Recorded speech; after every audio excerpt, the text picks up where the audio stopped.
Marami na tuluyan. Traffic agad dito, kala mo EDSA, no? May traffic plate pa rito. May traffic light na. Pero traffic pa rin talaga, no? Traffic talaga rito, ma'am. Alit kasi nung ano, nung kalsada.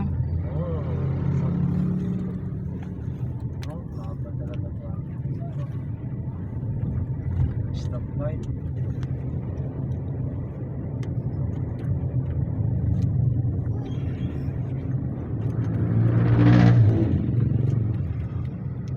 Nung pagkakataon, pinilit ko.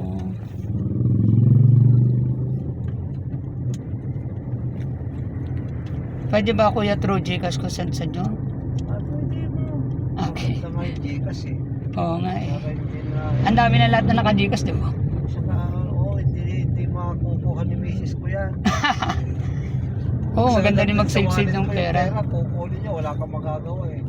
Yun lang. Si Mrs. Kalaban eh. Oo. Kukunin niya.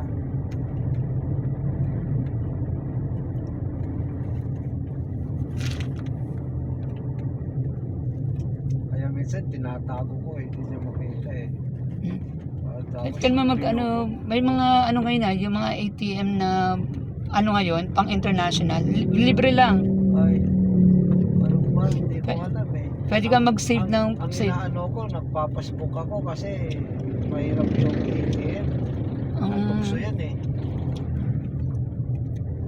Hindi, pang save lang ng pera mo. Oo. Ay, hindi, pang gastos lang yun. Di ba minsan nga yung ATM na hahack din.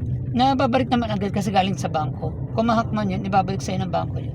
Yun lang yung guarantee ng bangko. Alam naman nila kung saan napunta. Oo, maano na yun kasi matitrade sa Manila yun eh. Kung sino nag-withdraw. Nag-withdraw. Ayun lang maganda sa mga bangko kasi kahit mawala yun, ibabalik nila sa'yo. Kasi liable sila dun eh. Eh paano kung ano mahusay yung mga ano? Mababalik pa kaya yun? Yung kung kasalanan mo na ibigay mo yung OTP. Yun lang, huwag kang magbibigay ng OTP. Pag nalaman na magbibigay ka ng OTP, came from to you talaga. Yun lang. Maraming scammer ngayon.